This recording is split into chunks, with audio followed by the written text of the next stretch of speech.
Hello, everyone, and welcome back to the Sideline Shenanigans podcast. Today with Jacob Maggard Colin Richardson. and welcome Colin to some college football talk. We have not had you on here yet for one of these, of course. He just joined the channel this year and has done some good work on the channel. We most popular video in channel history, I believe, or second most popular already up on the channel with you in it. So the fans love you, Colin. So Yeah. we're gonna have you on as much as possible, and we'll you are a college football guy as well. Obviously, we've already talked about he's a Tech fan, so there won't be any Tennessee love going on this one. We won't have any Dalton on here. Again, if you guys do enjoy the content, like, subscribe, comment, helps a ton getting the channel out to people. Check out all the other content on the channel. Of course, me and Colin do NFL weekly on Wednesdays. We will have mock draft content coming out for the NFL. Me and Hoppy will probably dive into some more basketball, and we'll have Joey on as well, who's going to have a video coming out very shortly of his NBA stuff that I should have got out a little earlier, but I'm working on editing it down. But we will dive into this first game here between the South Florida Bulls and the Navy Midshipmen. Should be a really fun game in the American Conference. Two teams that are basically fighting for their lives in this conference. If you drop another game in conference play, you're going to pretty much rule yourselves out of the ability to compete for that American championship and the spot into the playoffs.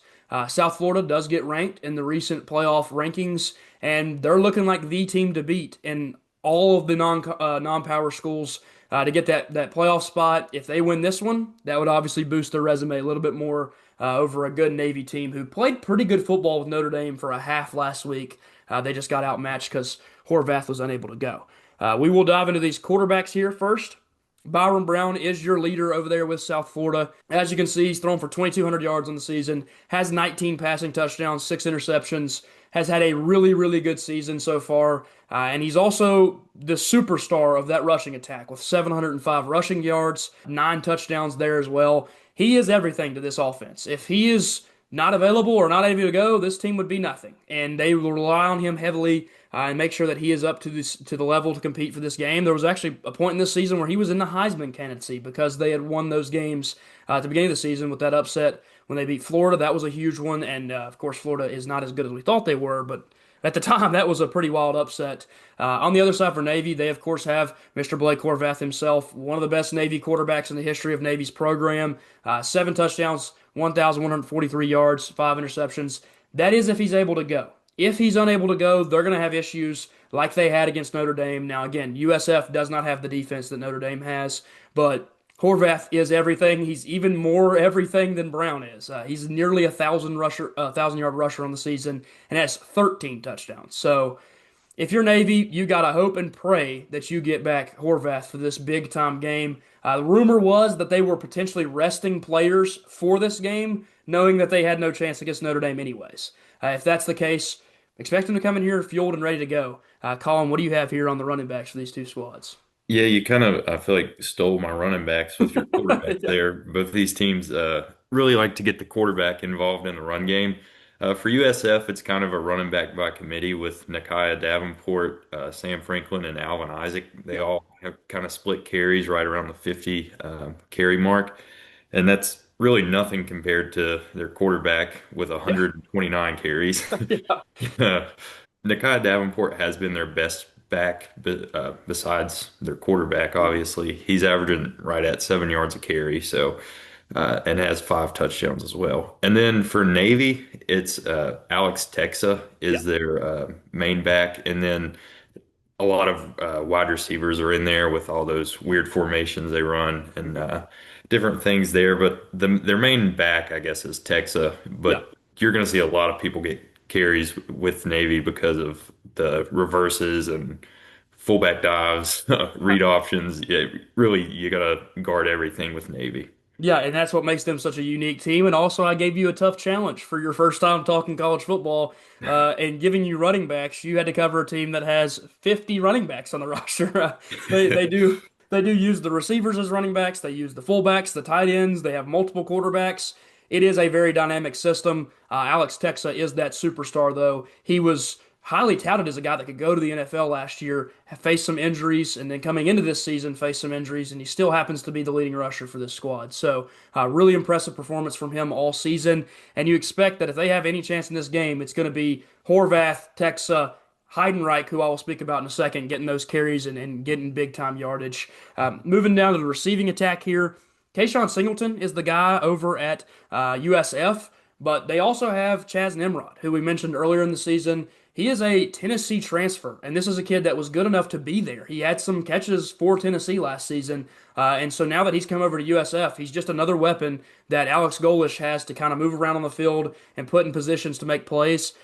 Over on the Navy side, it is one guy, and it is Eli Heidenreich. He is the sole receiver. He is the all-time greatest receiver in Navy football history, and that is not a joke. That is a fact. He is their all-time leader in touchdowns. He's their all-time leader in receiving yards, and he's their all-time leader in game records: most yards in a game, most touchdowns in a game, most catches in a game. If you want to watch a superstar in Navy football history, Eli Heidenreich is the guy to watch. He's on draft boards. He is getting looks from the NFL. And it's very, very rare that you get a Service Academy player that can make the league, much less a receiver that can make the league from a Service Academy. So this should be a really fun matchup between the two teams that are fighting for a spot in that conference championship game. Going up to make a pick in this one, taking place in Navy Marine Corps Stadium in Annapolis, Maryland. It's a really fun sight to watch a football game. I myself have never been, but if you see that Army Navy game every year when they kind of they play some neutral site games, but they've had some on-campus games. We've seen games this year already take place there. This is a really cool stadium, a really cool environment, and you really get the backing of the military there. Navy is going to have a really big presence in that stadium. I think Navy is a really good football team.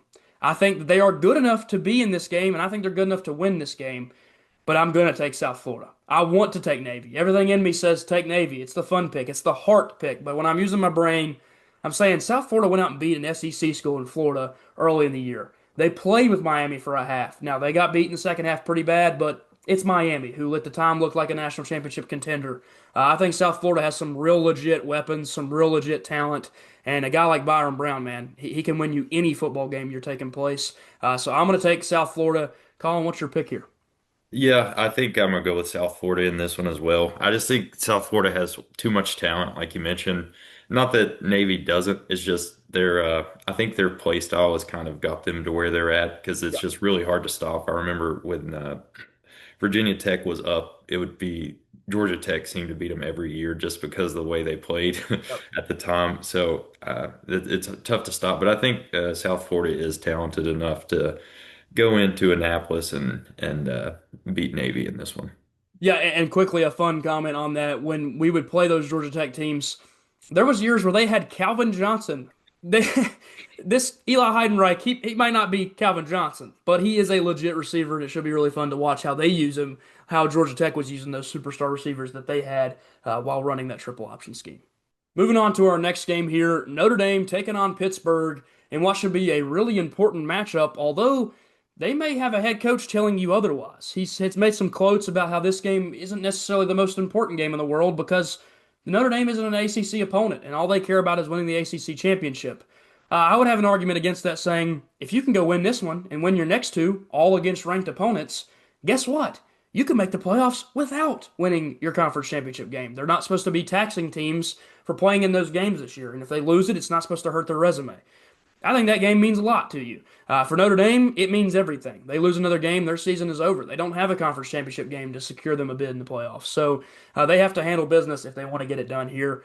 Moving down to this quarterback matchup. Of course, CJ Carr, redshirt freshman, has taken over for Notre Dame and has done a phenomenal job as their guy at the helm. Really, really good season. As you can see, almost 2,300 passing yards, 19 touchdowns to only 4 interceptions. It's just having one of the best seasons a redshirt freshman has had.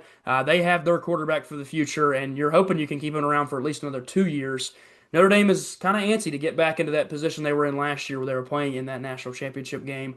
On the other side, for Pittsburgh, they had the controversy at the beginning of the season with the quarterback. They go out, they bench Eli Holstein, who was their starter last year and had a pretty good season. Well, now the freshman steps up in Heinzel. He's having a really good year. 1,500 passing yards in the short amount of time he's been playing. When he took over, this team turned into a different team.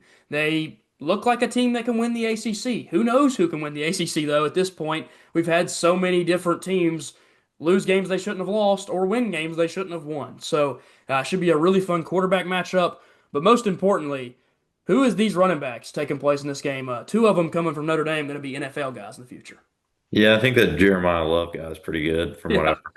I've heard. You have Jeremiah Love for Notre Dame and Jadarian Price. Both of them have been incredible this year. But Jeremiah Love obviously is probably going to be a first round pick, and Yeah. then Jadarian Price is going to be a he's going to go to the NFL as well. Jeremiah Love has arguably been the best back in college football this year. And then that the 1-2 punch there, it's kind of what you're expecting from Penn State at the beginning of the year. That hasn't really not that the Penn State backs have been bad, but they haven't been as dominant as probably was expected there. And then for Pitt, you have Jakarian Turner leading the way for them right now, but they have dealt with some injuries with Desmond Reed. But I think he should be back in this game. I'm sure they'll probably still go with Turner as the lead back, but Reed is definitely going to be getting some touches as he works his way back into the lineup. Yeah, and he was a really important player for them last season. Was a really good receiving back, actually, catching a lot of passes out of the backfield. It's a guy they want to have available if they're going to have a chance against Notre Dame that has a really good defensive unit. Marcus Freeman has that team coached up really well every year since he's took over. Of course, that was a good decision by Notre Dame to go ahead and let him take over as the coach when Kelly left because Kelly's now out of a job. And I think that has put them in a good spot to potentially compete for national championships. You look at these receivers for both teams, and we'll start on the Notre Dame side. Jordan Faison happens to be the lead receiver right now. Malachi Fields is going to be a huge part of this game. He is the star transfer coming over from Virginia, a 6'4", maybe 6'5" receiver on the outside that had a huge play last week where he went up over a guy and had this really impressive catch.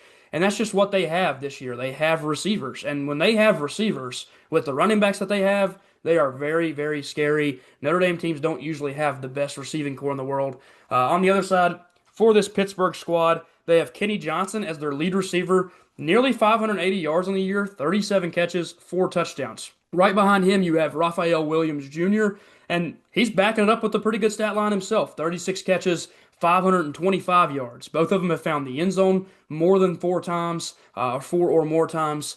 And so it's a really impressive receiving core that Heinzel's been able to get the ball out to. Last but not least, I will quickly highlight Traore with Notre Dame, an interior defensive lineman that has 6.5 sacks.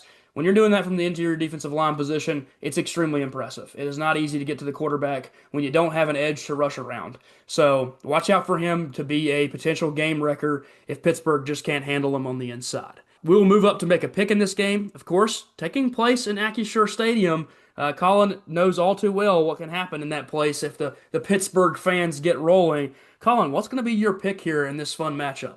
Yeah, I like the Steelers, but I really don't like Pittsburgh. And then I don't like Notre Dame either, honestly. I wish they would join the ACC or join some conference. Yeah, I wish it was the ACC. It would make them a little bit better there. But yeah, I like Notre Dame in this game. Again, I think it's just they're a little bit more talented than Pitt.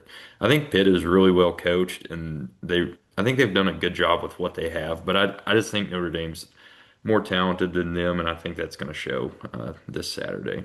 yeah. And I'm going to be in full agreement with you here.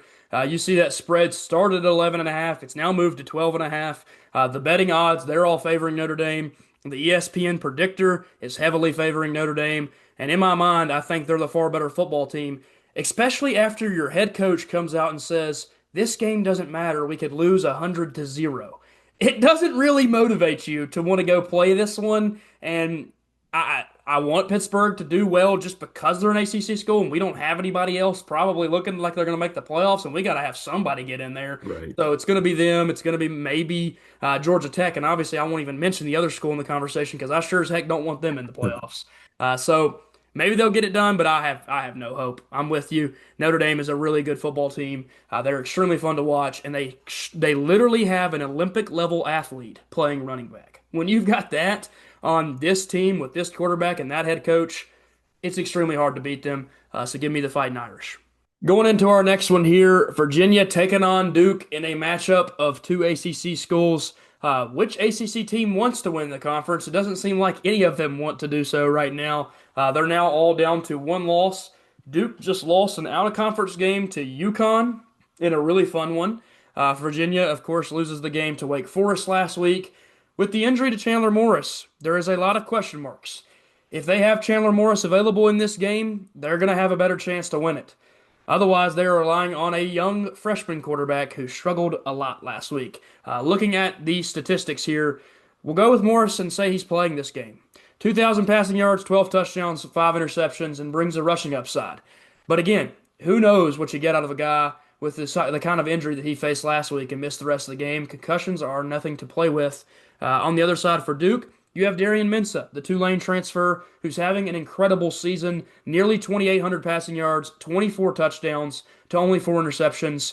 He's been one of the best quarterbacks in the entire ACC, but he hasn't won them games in a couple close ones, and they've been able to stay in them but not finish them. So can he get a big win right here that would eliminate Virginia from ACC contention and obviously give Duke a great chance? Colin, give me the information on these running backs here.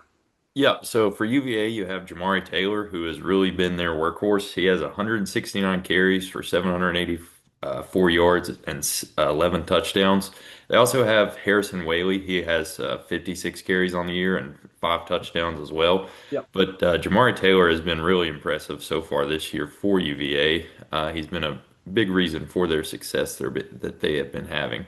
And then for Duke, you have Nate Shepard, who has 100 carries for 657 yards and 7 touchdowns, and then Anderson Castle with 66 carries and 6 more touchdowns. So a little bit more balance there from Duke, whereas Virginia has really just been relying on Jamari Taylor this season. But yeah, so you have some pretty good running backs here, especially with Jamari Taylor, and then Duke, like I said, you kind of get two different running backs. Yeah, and early in the season, Anderson Castle was actually getting more of the carries, and Shepard just stepped up and become the guy. So they started going to him even more often, but Castle still gets the ball in the red zone some. He is a bigger back. And it is going to be interesting to see how those two guys get the ball. And like you said, Jamari Taylor is the dude at Virginia. When you look at the leading receivers, we'll start on the Virginia side with Trell Harris, 605 yards, 4 touchdowns on 43 catches.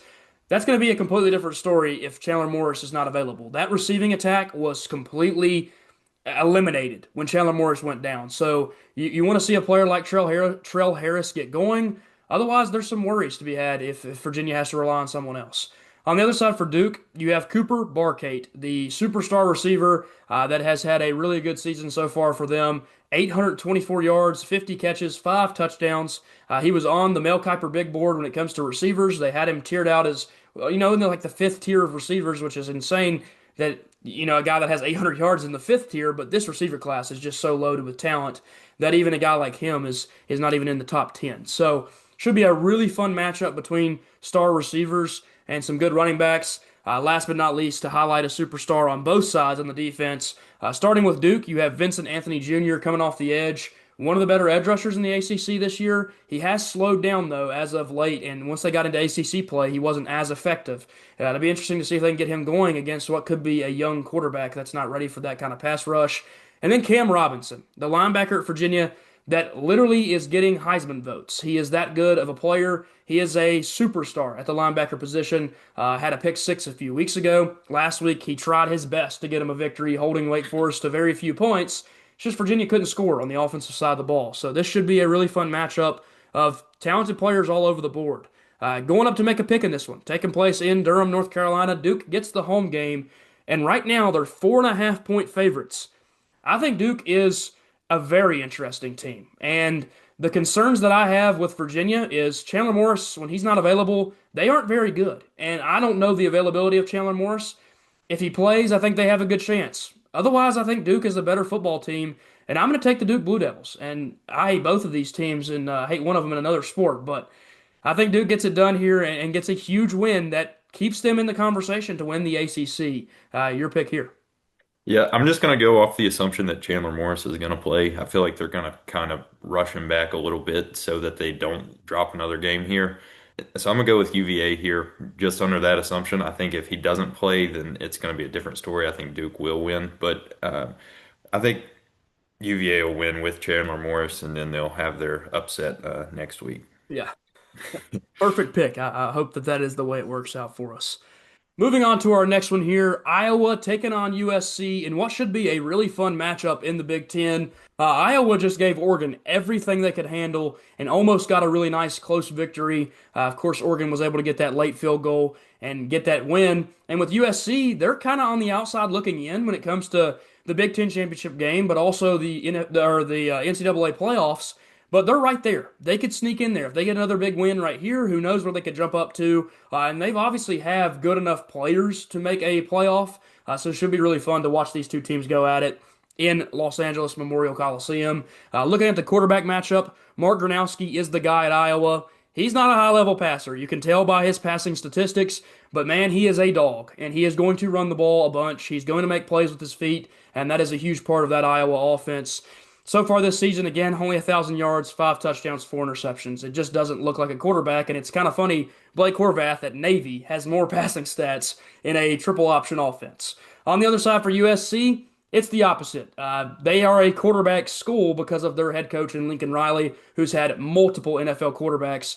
Jaden Maeva is the next one, and he's got 17 touchdowns, 2,600 yards, 6 interceptions. They're going to push the ball up and down the field, and he's going to be throwing the ball out a ton to his superstar receiver, who I'll talk about in a second. But of course, Colin, give me the rundown on these running backs. Yeah, for Iowa, you have Kamari Moulton. Yep. He has 105 carries, 522 yards, and only 2 touchdowns. However, like you mentioned, it is really Mark Gronowski with he has 88 carries, 338 yards, and 12 touchdowns, Yeah. which is really impressive from a quarterback. I think that rivals up there with Navy's quarterback. Yeah. So kind of similar offenses there for Iowa and Navy, which is Yeah. really hard to believe, considering Iowa doesn't run the same type of offense. And then for USC, you have King Miller and Waymon Jordan. They've kind of split carries. Both of them have 5 touchdowns, right around the 80 carry mark, and then both of them are right at 600 yards.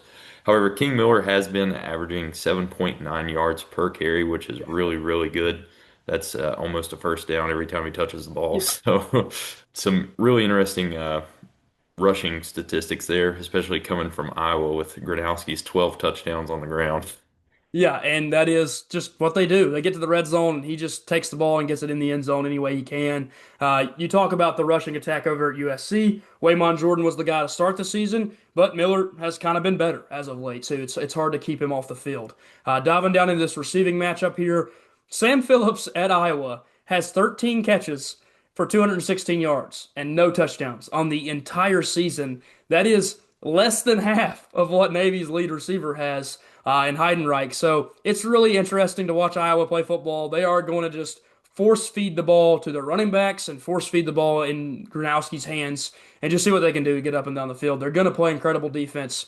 They always do. On the other side, for USC, it's a completely different story. We're talking about potentially the best receiver in this upcoming draft class, in Makai Lemon, with 61 catches for 937 yards, 7 touchdowns. This kid is incredible. He is lights out when the ball is thrown his way. The ball never touches the ground. He catches everything. So you put the ball in his area, he'll make a play on it. He's not this guy that surprises you with his size, his speed, but man, he runs routes at a high level and he catches the football. He is a Larry Fitzgerald type of receiver that probably finishes his career with more tackles than drops. So it is a really fun guy to go out and watch play football. Maeva, of course, loves having him out there catching passes. Going up to make a pick in this one. We got a 6.5 point spread favoring the USC Trojans, but man, I can never bet against Iowa to keep a game close. They are somehow in every football game they play. Do I think Iowa is a better football team, though? No, I don't think so. I think USC is the better team. I think these Lincoln Riley going somewhere else rumors could kind of get in the ears and the head of USC, and maybe some Iowa players will start floating that out there while they're in the game, try to get in their head as well. But I think USC is just too good of a football team. I think they take this victory over the Hawkeyes. Colin, who do you have here? Yeah, I think it's a really interesting matchup. You kind of have your conventional Big Ten team in Iowa, and then Yep. almost like a Big 12 offense with USC, with Lincoln Riley coming from the Big 12. But I like USC in this one as well. I think they were just the more talented team. And then I don't trust Iowa's offense enough to really get things going against a high-powered USC offense. So I'm gonna go with USC here. Yep, and that is a big reason why that Iowa can't win these big games is just late in the game they don't have the offense to get the ball up and down the field in short periods of time. Rolling into our next one here, It's the Oklahoma Sooners taking on the Alabama Crimson Tide in what is now an SEC matchup and has been for the last couple years. Should be a really fun one that everybody was looking forward to at the start of the season when we had that Oklahoma offense rolling on all cylinders. John Mateer was fully healthy, did not have that hand injury, and he looked like a Heisman frontrunner. With the injuries, there's some question marks, and with Alabama, anybody coming into Bryant-Denny better worry about that atmosphere and how tough it is to play there. Colin has been in that stadium himself, so he knows the atmosphere you can get when you are there. We'll go down and look at this quarterback matchup here between two really good ones. John Mateer, again, nearly 2,000 yards on the season. He did miss some games. He's kind of been a trooper this year. He come back and probably shouldn't have with the injury that he had. He's trying to push through and play at that Heisman level once again, but I don't know how much he can really do. He just isn't the same guy. He can't rush at the high level that he was, and he really can't throw it as well as he was just because of those hand injuries. Again, 8 touchdowns, 7 interceptions is just not the season he wanted. With Alabama, you got no problems at quarterback. You've got arguably the best quarterback in the country. I think he's number two currently to Fernando Mendoza, but it's extremely close. 2,400-yard passer with 21 touchdowns and only 1 interception. He has made one mistake this season throwing the ball. That's extremely impressive. There's really nothing else Alabama fans could ask for out of their star quarterback, and he's certainly been that so far this year. Colin, kind of an underwhelming rushing attack from these two teams. Give us the stats on those guys. Yeah, so for Oklahoma, you have Torrey Blaylock with the 94 carries, 401 yards, 4 touchdowns, and Xavier Robinson, 52 carries, 332 yards, and 4 touchdowns. So nothing too crazy there from Oklahoma. Both backs averaging right around 4 yards a carry. And then for Alabama, you have kind of a running back by committee. I know Jam Miller's been dealing with some injuries, but you have Jam Miller, Kevin Riley, and Daniel Hill with Jam Miller being their lead back with 88 carries, 321 yards, and 2 touchdowns. But all their running backs for Alabama have been under 4 yards a carry, which is like, I think that's kind of unheard of. Like Yeah. for Alabama, you kind of think of them, you think of like Derrick Henry and all these great running backs, and now it's kind of like their offense has completely changed under the new head coach, and now it's got more of a passing offense with Ty Simpson. So. Really interesting there from Alabama and how bad that run game has been this year. It hasn't really came back to bite them, maybe against Florida State, but we'll see this game how how that plays out. Yeah, and when you talk about facing really strong competitive defenses, Oklahoma has one of the best in the country. So they can maybe shut down that passing attack, and then Alabama would have to rely on those running backs. And you're right, they have not had a good season, nowhere near the standard that is set at Alabama with all those former guys that have gone to the league and had really successful careers. Diving into this receiving attack here, it's kind of a one-man show for Oklahoma. They have some other guys, but Isaiah Santana is the superstar. Nearly 700 yards, 49 catches, 5 touchdowns, having a really, really good season. Even when Mateer wasn't on the field, he was still out there making plays. So I expect him to be the superstar. Alabama's going to take a lot of potential care and just make sure this guy doesn't get open. Double cover him if you have to. Bracket him up and down the field and just don't let him get open and see if you can shut down Mateer's passing attack the rest of the way. On the other side for Alabama, they don't have the same issue of having just one guy. They have Jeremy Bernard, who's going to go to the NFL and has had an incredible season so far this year. He's actually been their best receiver with 600 yards and 6 touchdowns. But they also have the young superstar in Ryan Williams, who he had a stretch of games where he never touched 100. He did it this year. He got to that 100 mark and had a really good game, and he's done it a couple times when they needed him most. I expect him to be a big contributor, as well as Isaiah Horton, the transfer from Miami. There's a lot of names I'm mentioning for this team right now, and that's because that's their whole offense. Alabama solely relies on how good these receivers and their quarterback plays. So far, it's been really, really good this year. They are playing at a level that can win them an SEC championship and make a run at a national championship. So expect all those guys to be key contributors in this game.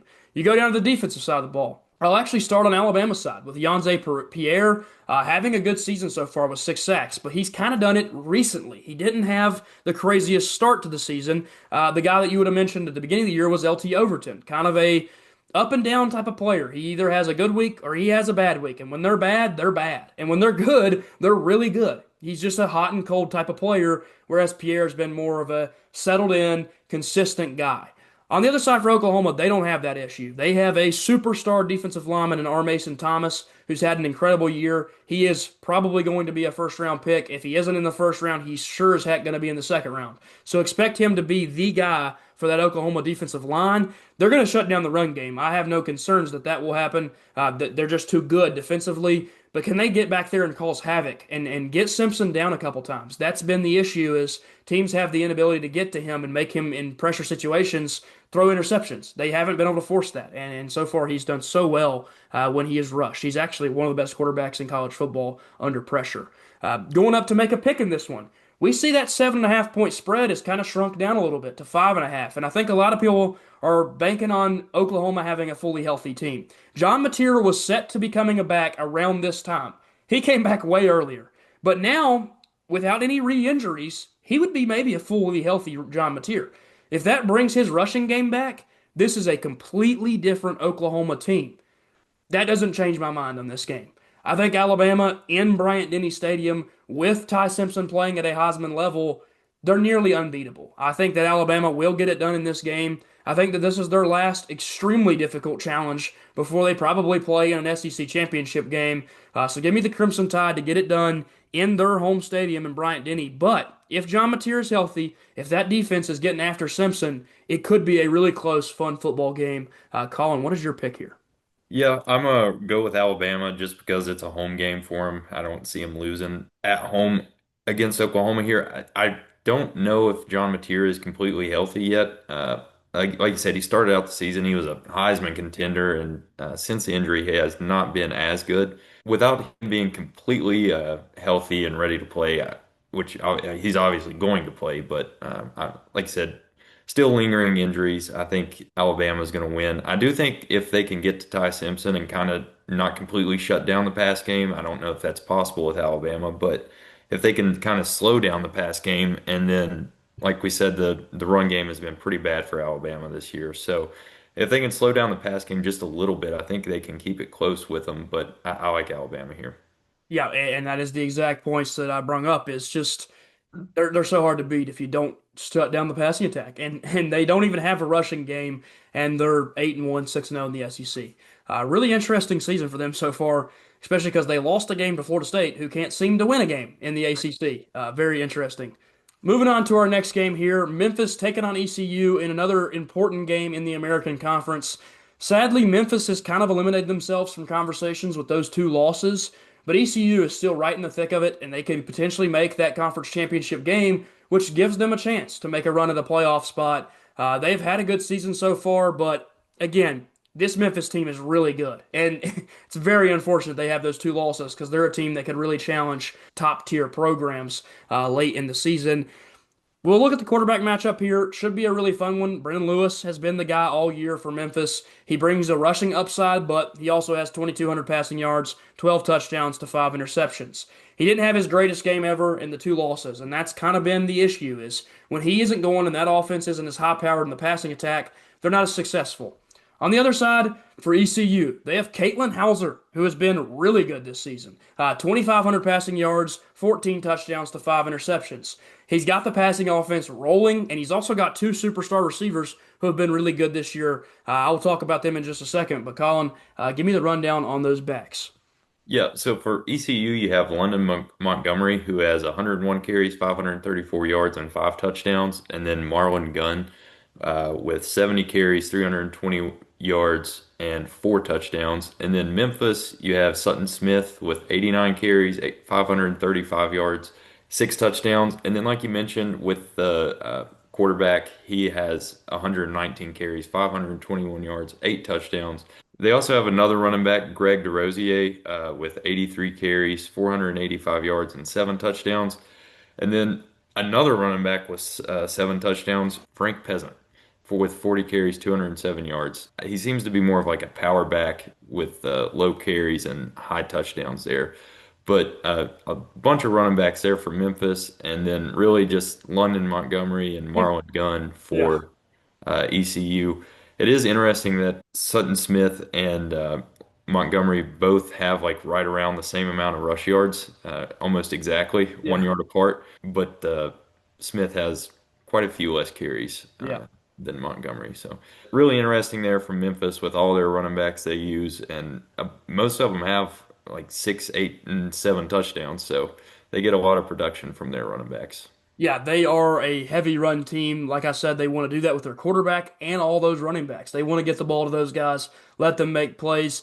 Sutton Smith and DeRosier last season missed a lot of time. Sutton Smith missed the rest of the season, and they both said they wanted to return to Memphis. Those are guys that maybe could have went to a big college, decided to come back and give it what they could at Memphis and try to go out and win the conference. Unfortunate that they've had the 2 losses, but they're still going to be really important to try to get a victory here over a good ECU team. Diving down and looking at the lead receivers for both sides, Cortez Branham is having an awesome year at Memphis, 745 yards, 50 catches, 7 touchdowns. They also have Marcelo Bussey, who we've talked about before, friend of the podcast. We'll call him that. So, we don't know, truthfully, if he tunes in ever, but he has been messaged about being on the podcast. So we obviously pull for the success of the Memphis Tigers. Then on the other side, for ECU, they have Anthony Smith as their lead receiver, nearly 700 yards on 44 catches and 4 touchdowns. And then, of course, behind him, Yannick Smith, who's also having a great year, 530 yards, has found the end zone 4 or more times as well. So it's 2 top-tier receivers,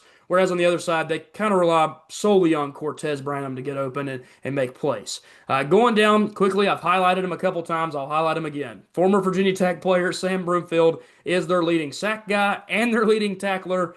He's having a good season over there, and they've used him in dynamic ways to let him make plays. He's a small linebacker. He's around 5'11", but he is obviously a hard-hitting guy and knows how to make plays. He's fast as well, so pretty good at his time at Tech, and obviously having a really good finish to his career at Memphis. Going up to make a pick in this one. Funny enough, you're going to see that ECU is the favorite here at 2.5 points, getting this game in their stadium in Greenville, North Carolina. Colin, what's going to be your pick here? Yeah, I know that they're favored here, but I like Memphis in this one. Like you said, the run game has been really impressive. I think they've got some good pieces on defense, like you mentioned, Brumfield. I just like Memphis. I think they're the more talented team here. And like you said, I think they could have been a group of 5 team that could compete had they made the playoffs. But with that second loss, it's unfortunately not going to happen. But I like Memphis here. Yeah, and I'm with you. Like I said, we're always pulling for Marcelo down there, so we're going to be Memphis fans just by correlation with the player. But on top of that, I believe in this team. I think if I'm a betting man, I'm taking that 2.5 points, and heck, I might try to just take the money line at plus 120. I really like this Memphis team. I think they're certainly good enough to beat ECU. I think ECU's having an awesome season, and I'd hate to see them get knocked out of the race, but if you're Memphis, that's your job right now. Hey, if we can't win it, no one can. So go out and beat whoever you play the rest of the season. I like the Tigers, and I think they're going to get it done here in Greenville, North Carolina. Moving on to our next one here, Texas taking on Georgia in one of the most important matchups in the SEC this entire season. The Texas Longhorns have found themselves back inside the top 10 with some really impressive victories over the recent weeks.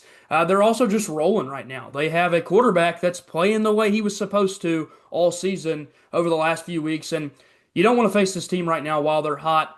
We'll talk about some key players in a moment for them. Georgia, they're coming in here looking like a top 5 team in the country. They had Alabama on the ropes and just couldn't finish that game off. Otherwise, they might be sitting at number 1, number 2, somewhere in that area. They would have that huge victory. So they're obviously looking to bounce back, and maybe they'll meet him again in that SEC championship game if something happens to A&M. We'll look at this quarterback matchup here with Arch Manning, the supposed to be poster child of college football, the guy that was supposed to be the next great Manning.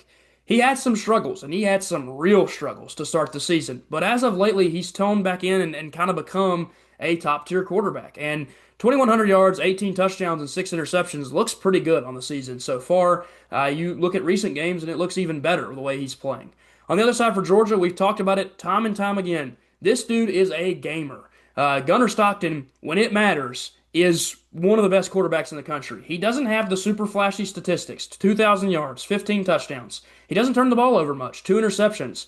Those mistakes, you don't see them very often when you're watching Gunnar Stockton, whereas if you watch Arch, he made a lot of those. Stockton, especially late in games, like look back at the Tennessee game. He threw for 300 yards, but on the 4th and forever, when it mattered most, he completed a deep ball. And you will see him lower his shoulder, run somebody over, find the end zone on the ground. So expect Gunnar Stockton to make some key highlight plays when you see those happen, just know that's the type of player he is. Moving down to this rushing attack, this should be a really fun one, Colin. One side, they're going to lean on the running backs more than the other, though. So for Texas, you have Quintravion Wisner. He has 88 carries, 338 yards, and 3 touchdowns. And then really getting in the run game, getting involved in the run game is Arch Manning with 6 touchdowns himself. And Yep. then they also have CJ Baxter with 40 carries, 159 yards, and no touchdowns. And then for Georgia, you have Nate Frazier with Yep. 101 carries, 575 yards, 3 touchdowns, and Chauncey Bowens with 86 carries, 474 yards, and 6 touchdowns. And then again, you have Gunnar Stockton adding 7 touchdowns on the ground as well. Texas, their run game is kind of similar to Alabama's. It's just kind of not really there. And then for Georgia, they're kind of like the old school Alabama. They have a really good run game, and they rely on a few different weapons there on the ground between two different running backs, and then the quarterback can get it in the end zone as well. So I think Georgia's definitely favored here in the run game. Yeah, they are really good at running the football. Like you said, they have multiple running backs that can hit the ball and make plays. They have a quarterback who's going to add in the rushing attack. For Texas, yeah, it really is just Contravion Wisener and Arch Manning with his legs. It's really not been an impressive rushing attack at all this year.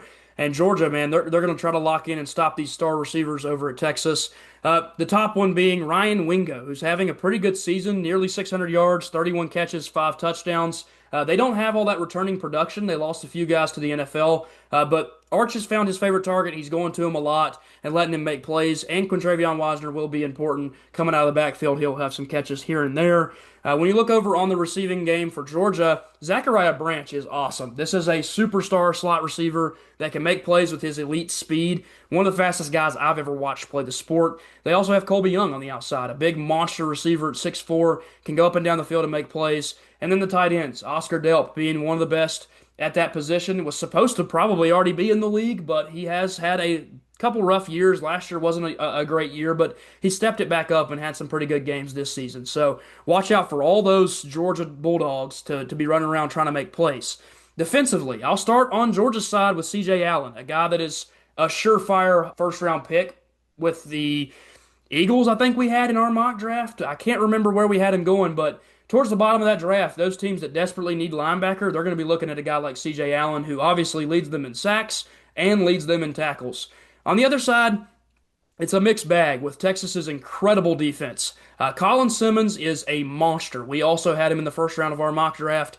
8 sacks on the season, but also one of the fastest edge rushers in the country.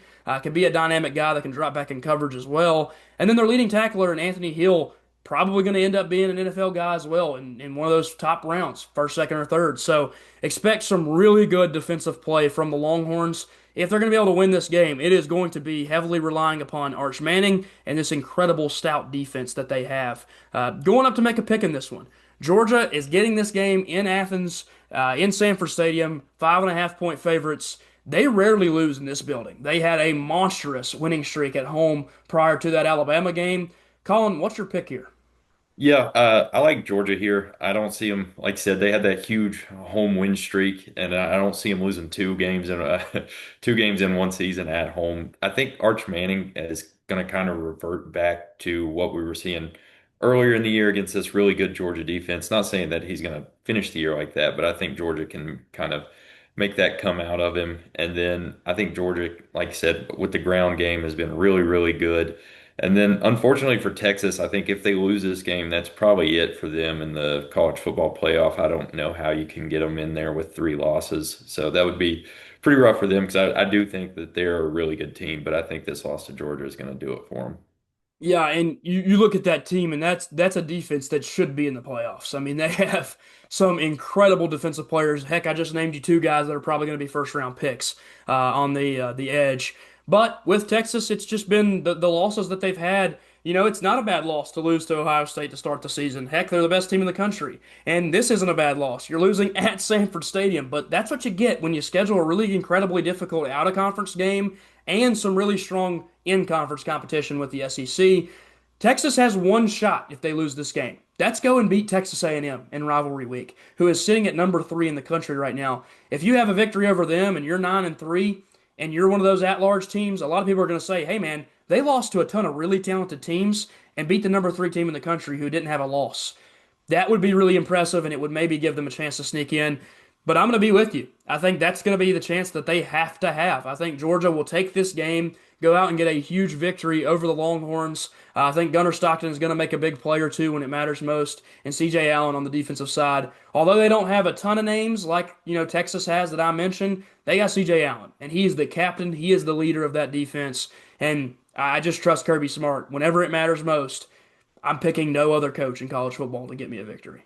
Moving on to our next one here, a really important game in the Big 12 for one team in the BYU Cougars, who just dropped a game last week to, in my opinion, a top five team in the country in Texas Tech. TCU, they're trying to ruin everybody's seasons. They have a quarterback that can maybe do so, and they have a head coach who has experienced the playoffs and knows how big some of these games are.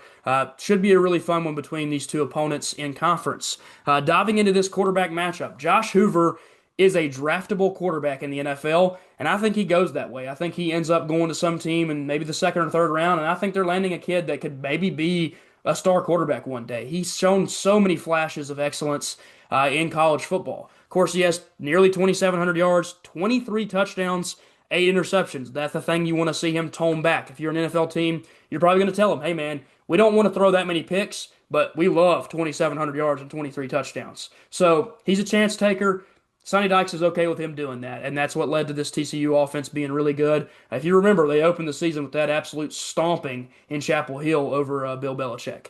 On the other side for BYU, they have Bear Bachmeier, who is the complete opposite at quarterback. This is a dude that wears a number in the 40s and plays quarterback. He is practically a fullback who can throw the ball, and he throws the ball pretty daggone well for a freshman quarterback. 1,800 yards, 12 touchdowns, 4 interceptions. He looks really good. He looks like a guy that if he develops this arm at all, he has elite rushing upside. He scored a ton of touchdowns, and when they get down the red zone, it's pretty much just him getting carries. They have so many designed QB runs that allow him to get the ball and make plays. This should be a really fun quarterback matchup. Colin, what do you have on the running backs? Yeah, so for TCU, they kind of have it's their main back is Kavorian Barnes with 97 carries, 443 yards, and 3 touchdowns.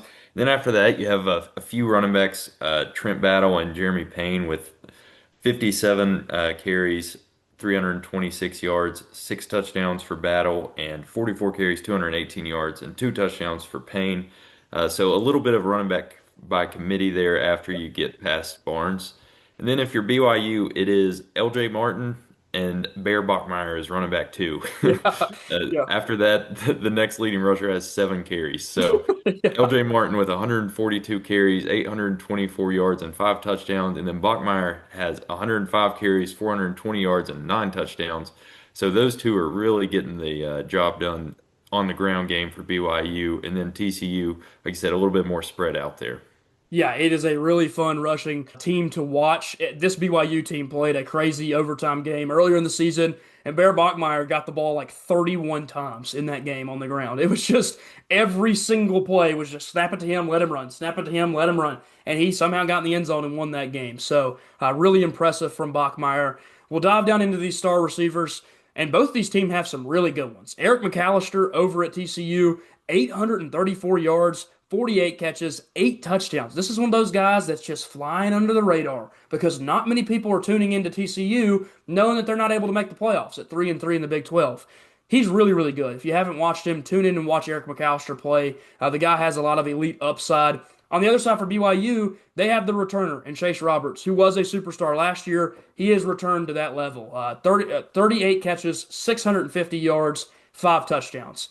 Bear Bachmeier doesn't throw the ball a lot, but when he does, this dude's the one catching the passes. So watch out for a really fun matchup between some good receivers in McAllister and Roberts. Obviously, down on the defensive side of the ball for BYU, they also have star linebacker Jack Kelly. I had to mention him as he has 7 sacks on the season coming off that outside edge. Could be a difference maker trying to get back there and disrupt Josh Hoover, who's had an incredible season so far at quarterback. Going up to make a projection or a prediction here, BYU 4.5 point favorites in what's supposed to be a really fun, close football game taking place in Provo. Colin, who do you have here? Yeah, I'm gonna go with BYU. I'm honestly kind of surprised the spread is so close. I think BYU is clearly the better team in this one, but I like them to get a win here. especially with that versatile run game. Yeah. I really like Bachmeier. I think he's a really interesting player, and I think they'll get the win here. Yeah, and if you're Bachmeier, you have to stick with that 40 number for the rest of your career. Yeah. It's just got to happen. If not, it's just not the same guy. And it's obviously what makes it fun to watch him. I do think this will be a really good football game. I do think you're right, though. BYU just has more talent across the all parts of the game. Hoover and obviously McAllister are incredible. And that passing attack is going to be really fun to watch in this one. But BYU, they're going to have a really good home environment. They know they have to win out the rest of the way. If they don't, their playoff hopes are dead. So I think they're going to get it done in a big time game, and I think Bachmeier is going to have a million carries. LJ Martin is going to probably have the other million carries, and they're just going to run the ball a million times, get the ball out to Chase Roberts here and there, and let Jack Kelly make a big play on defense. I'm in agreement with you. Give me the BYU Cougars. Moving into our next one here, New Mexico State going on the road into Neyland Stadium to take on the Tennessee Volunteers. Man, this should be a barn burner. Should be a really close game. You get those SEC bye games, as they call them, towards the end of the season. Every one of them have a game like this. Tennessee's just getting theirs this week. New Mexico State, they're just not a very good football team right now. 3-6 in Conference USA. Like you said, with Tennessee, you see them 6-3. They've had some losses, but really they've only lost to good football teams. But their playoff hopes are pretty much dead. They don't have a chance to do that. So go out and finish the year 9-3 and have a good season, get a big bowl game, and potentially play in what could be a really important one, depending on what SEC schools make the playoffs this year. Looking at this quarterback matchup, Logan Fife is the quarterback at New Mexico State. The 2,000 yards, that's pretty nice. 11 touchdowns, not so great. 11 interceptions, that's really bad. And through 9 games, to have 11 interceptions mean you're making a lot of mistakes. And I don't really think it matters who you're playing. When you're throwing that many picks, you're probably not having a great season. Now you got to play a defense that's got some really good corners, got some really good players out there that can definitely pick you off. It's going to be interesting to see how Logan Fife plays in a really tough environment against a pretty good SEC defense. On the other side for Tennessee, you have Joey Aguilar, who had his name in the Heisman conversation for quite some time, was having a really impressive season, brings a little bit of a rushing upside, but he hasn't been an incredible runner this season. The 8 interceptions, that's kind of the thing holding back Aguilar. You saw some of those incredible moments with him where he would make these crazy plays, but then you get the pick six against Alabama that pretty much lost them the game. And so you have those moments where you see the flashes of greatness, but you also see he just isn't Heisman level good, and he isn't really the best quarterback in the SEC level good, which he had looked like at sometimes. 7 points in the season, 21 touchdowns, 2,700 yards. Both of those things are really impressive, though. So having a good season so far for Tennessee, and it's not really, truthfully, a downgrade from what Nico was giving them a year ago. They just had a little bit more talent around Nico. Colin, give us a little rundown about the running backs here.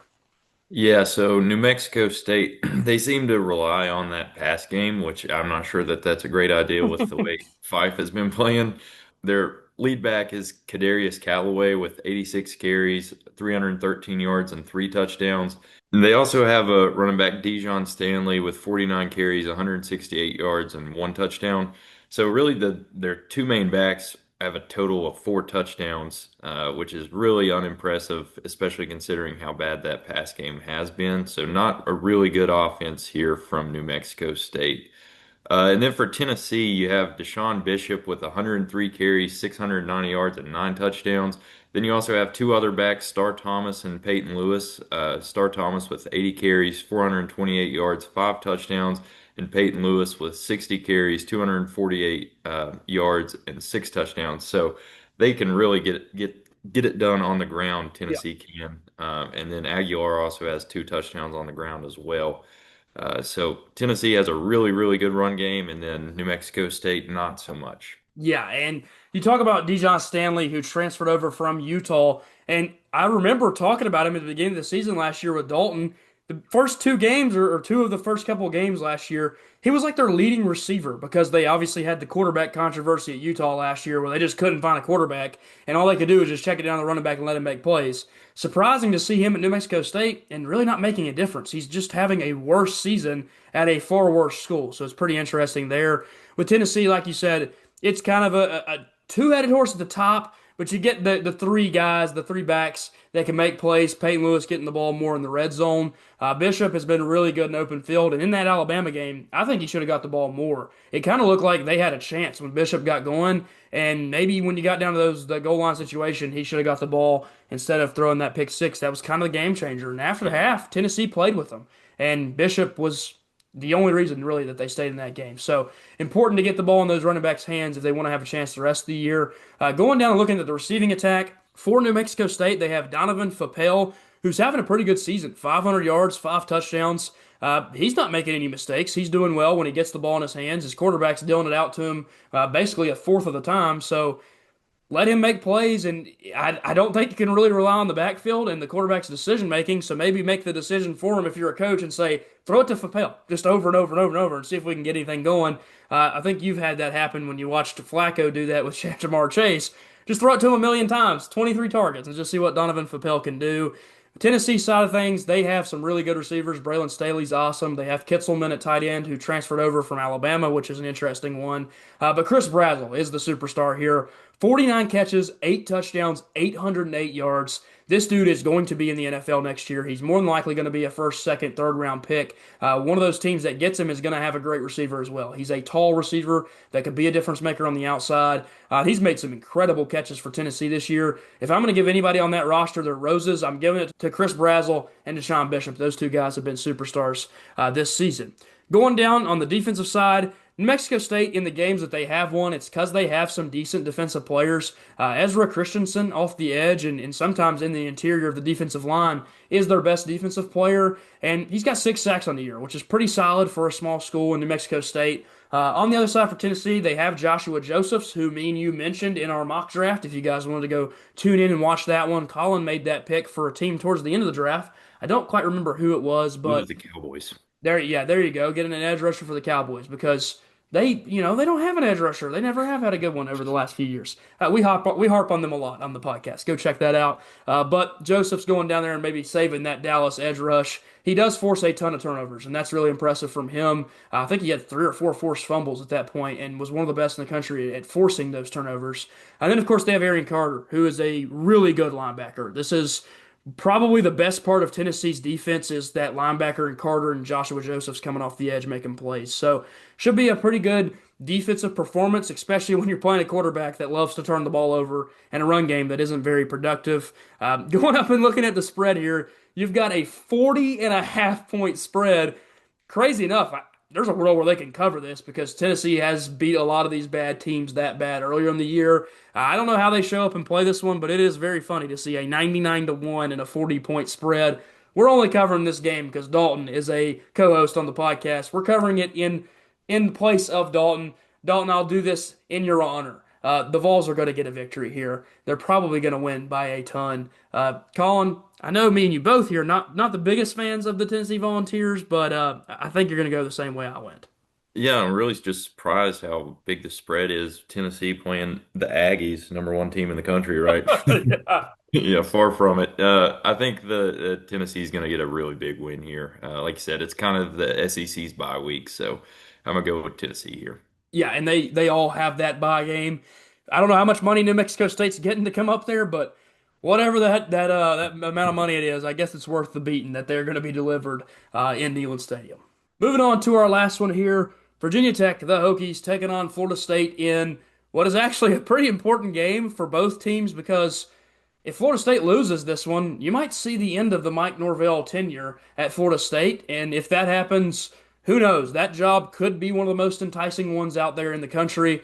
And if you're Virginia Tech, there is a world, now, not believing that it can actually happen, that you can somehow reach a bowl game.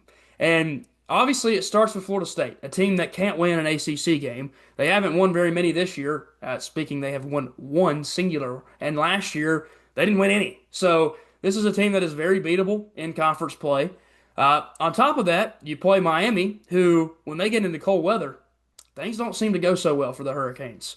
And then you play a Virginia team that if, for some reason, they don't have their guy at quarterback, they're really not that good. And it could be a very interesting path to 6-6 if the Hokies can figure that out. But first, you got to start with this one, which we'll talk about this quarterback matchup here. Kyron Drones has not had the season he wanted to have. This is a guy that was supposed to develop into a potential Heisman dark horse type of guy last season. He had some flashes, and he has them this year too. There's games where he looks like a superstar quarterback, and those moments are wonderful, and it makes you feel like there's so much talent there. Was it part of the coaching staff not being able to develop a player? Was it part of the fact that the quarterback coach didn't exist when Kyron Drones got here? We didn't have one. So are those issues that we probably had? Yeah, 100%. But as him as a player, he didn't develop either. So it's half on him. I think it's half on our staff as a development staff. But I'll give Kyron Drones all the props in the world for how hard of a runner he is. When he lowers his shoulder and runs through somebody, it does fuel you. It makes you think, man, this guy's got a chance to be a great running quarterback. One of those guys that have fit the scheme of Virginia Tech always. I mean, what have all our best quarterbacks done other than Gerard Evans is run the ball at a high level. So I think Drones shows those flashes, and sometimes when we let that run game work out with him, it's really fun to watch. Of course, he's got 1,600 passing yards and 15 touchdowns as well. He gets sacked more than anybody in the country, too. So that's an issue that is on your offensive line and also on him some. He doesn't really read the pocket all that well, and he is one of those rushing quarterbacks that wants to run when he gets in pressure situations, and he kind of runs himself into some sacks. So should be interesting to watch him play. The games that he's on, man, he has really good moments. And the games that he's off, it can get ugly. On the other side, Tommy Castellanos with Florida State is kind of the same way. And it's kind of a weird conversation to have with him because at the beginning of the year, he was in the Heisman race because they beat Alabama. They then went on to trounce whoever it was they played after that by 70 points, won the next one by like 60 points. And it was like, wait a minute, Florida State might be back. Then they lost every single game in the ACC. Interesting team in Florida State that how in the world did they beat Alabama? I have no idea. It doesn't make any sense at all. But you look at the quarterback and Tommy Castellanos, and that was why. He had an awesome game. And last year he played Virginia Tech. He didn't have an awesome game. Tech beat him 42-21, and he had some fumbles and turnover issues. And if the play that everybody remembers, if you're a Tech fan, is he runs out of bounds and gets a 15-yard penalty. And he's talking tons of crap to the student section. The next play, he fumbles the ball and turns it over. And that man, APR, Antoine Powell Ryland, jumps on that football, and we go down the field and punch it in. And it's kind of like a rub it in his face moment because he was talking all that crap. So I don't have too fond of an image of Tommy Castellanos, but the 2,100 yards, the 11 touchdowns are impressive. He's also going to bring you the rushing dynamic, which, Colin, I'm going to let you talk about now. Yeah. So for Florida State, you have Gavin Sawchuk, 94 carries, 433 yards, and 8 touchdowns. And then you have Castellanos with 100 carries, 359 yards, and 6 touchdowns. And like you said, at the beginning of the year, they dominated Alabama really. And I Yeah. mean, it was a lot of it was because of how good they were running the ball. And now, since then, they just like the run game just has not really been there for them. As now, Sawchuk's averaging right around 4 yards a carry, and Castellanos under 4 yards, which obviously they put sacks as carries, so that kind of tanks that. But Yeah. the run game hasn't really been there for them like it was against Alabama. I don't know what happened because Alabama obviously is a really good team, and then Florida State, it turns out they're not. You watch them play Alabama, and you think Florida State's back. Like I was assuming, I was already marking this as a loss for Virginia Tech after that game, Yeah. but. Now it should be a pretty interesting game. And then as we move on to Virginia Tech, in the run game for them, you have Marcellus Hawkins with 98 carries, 576 yards, but only 1 touchdown. And then Kyron Drones, almost like Jalen Hurts of college football, 127 carries, 499 yards, and 8 touchdowns. And then also to mention Terrion Stewart, he has been hurt quite a bit this year, but 63 carries, 395 yards, no touchdowns, but he is averaging 6.3 yards a carry, which is really impressive. A bunch of different weapons, but really only Drones is the one finding the end zone for him so far this year. Yeah, and that rushing attack for Virginia Tech is actually pretty good. I mean, it's surprisingly a very impressive part of this team, and a team that's 3-6 that runs the ball that well shouldn't be 3-6. It's the issues of not finding those early rushing attacks in the season. They went 0-3 and didn't run the ball at all, and it's kind of like, hey, maybe that was a coaching issue.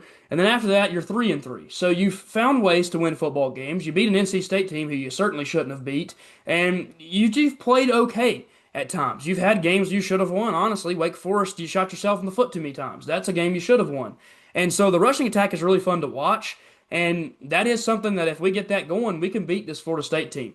For Florida State, like you said, it's a dead rushing attack from what it was at the beginning of the season, where they were a pretty good unit and it looked like they were going to be dominant on the ground all year. That's turned more into the receiving attack that's being led by the superstar receiver in Deuce Robinson. This kid is really good. He probably wishes was on a different football team, but that's it. That's just what happens when you just make the decision where you go play at. You got to do good with what you have. And Deuce Robinson is certainly doing that. They also have Micah Danzy behind him, who's having a pretty good year as well. But it's not the most dynamic passing attack because Castellanos is kind of limited in his passing ability at times. Does make a few mistakes here and there.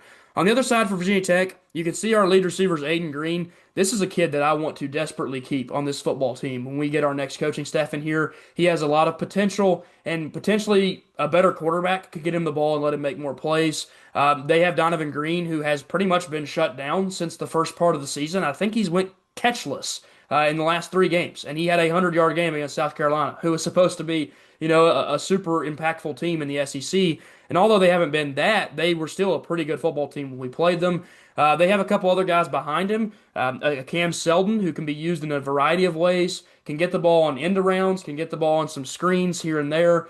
He found the end zone a couple times this year. It's a player that I like and I wish got to play more. Then you have Takai Heath playing the slot receiver position that has been really good as of late, scored 2 big touchdowns in our overtime victory over Cal. And so they've got a mixed bag of guys that can make plays on the outside, but none of them are having unbelievable seasons. And part of that is the limitations that Drones has as a passing quarterback. Moving down into the defensive statistics here, I have to give a shout out to a few guys that I really like on this defense at Virginia Tech. Isaiah Cash is a guy that should have been playing all year at the safety position. Had an incredible game last week or 2 weeks ago, and he looks like he has some top tier ability. He's a guy that can come back next year as well. So if you're Virginia Tech, man, try to get that kid to come back and play for this team next season. Obviously, I'll give a shout out to Kelvin Gilliam on the defensive line, our captain, one of our best defensive players, and Caleb Spencer, who's having a really good year after he took over as the lead linebacker, as well as Caleb Woodson. So the two Calebs locking it down at the linebacker position. When healthy, that's a pretty good unit. But last but not least, man, Kamari Copeland is a freak. And I've said it time and time again. He was on the Bruce Feldman's freak list for a reason. This dude squatted over 600 pounds 10 times in the weight room and broke Virginia Tech's record. If you don't know, Virginia Tech's had quite a few legends come through that defensive line. This kid is the strongest to ever play for us. So really, really impressive what he's doing. He has 4.5 sacks from the interior defensive line position. He is a game wrecker. He was a defensive lineman of the week in the ACC, and he's getting NFL looks. He was on Mel Kiper's board for the best defensive lineman in the entire country, sitting at number 9. This is a kid that, man, I really hope he comes back to Virginia Tech next year because he will be an instant starter and he'll be an impact starter if he does. If Virginia Tech wants to shut down Thomas Castellanos and Galvin Sawchuk and whoever else is going to get the ball in that rushing attack, Kamari Copeland and Kelvin Gilliam on the interior are going to be a big part of shutting that down. Going up to make a pick in this game. This is going to be a fun one. I think that these two teams are actually going to play a close football game no matter what that spread says. Florida State, they haven't looked very good in ACC play. I mean, that's just the truest statement I could say. They're 1-5, and they haven't played well most of the time. Like I said, they finally got that one victory, but 0-5 in ACC before doing that was really unimpressive.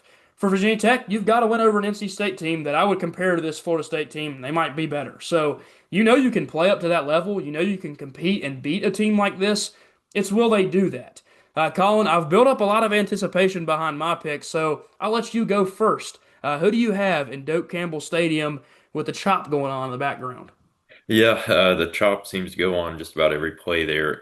Yeah. But I'm gonna go with Florida State. I would obviously I'm a Tech fan. I want them to win, but the only game I've watched them is Alabama, so I know how talented they can be when they're playing good. So I think that they have the talent there. They just if they can put it together, they would be a really good team, and they showed that the first game of the year.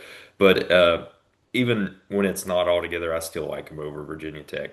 Yeah, and I'm on the same boat with you. I built up all the hype. I want to see the Hokies win, but we're limited at times. We make mistakes. They do have a defensive line that can maybe get back there and stop our rushing attack. And if we don't build a rushing game, the passing game is not there. It's not available. It's not open.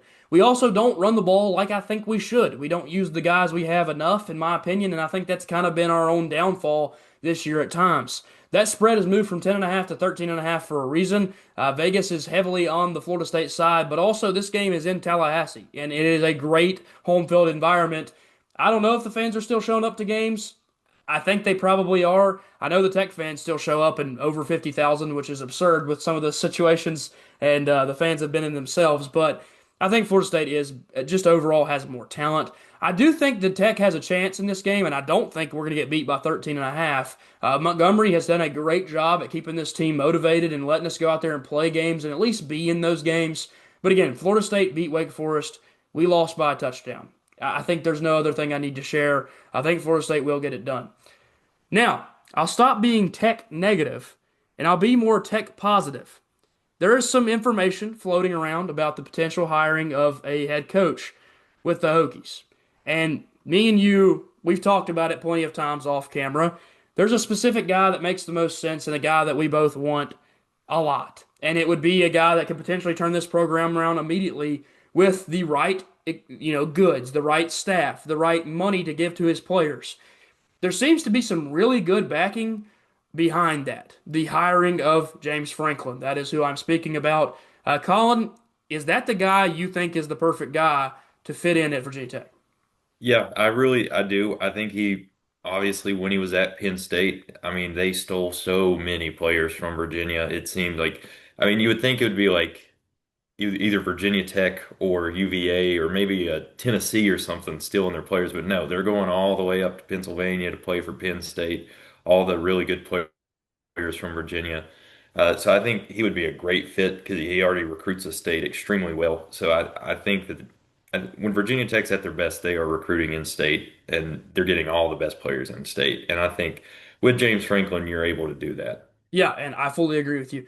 I think that is a fact, and it's not disputable. If you can get a guy like James Franklin to come down to Virginia Tech, he can recruit the area he's already recruiting extremely well. He recruits Maryland well too, so that is another state that is right next door that he can go grab the best players there. He's also going to still have the established recruiting grounds in Pennsylvania, and it's not to say that Penn State won't try to gain those back, but he's going to have at least a couple years of kids that he's already recruited at Penn State that might want to come with him because there's some kids that are listed as recruits and they list their Final Four and they literally will say, I've got Michigan, Ohio State, Alabama, and wherever James Franklin goes to coach. That's what they say. So he's obviously building a relationship with players, not just the school he was at. So if a coach is that fond of going out and keeping his recruits that he's already recruited, I think Virginia Tech's a place that he could bring them to. It's not like it's a smaller town. You're going up to Pennsylvania, and honestly, they have a lighter population than we do here, so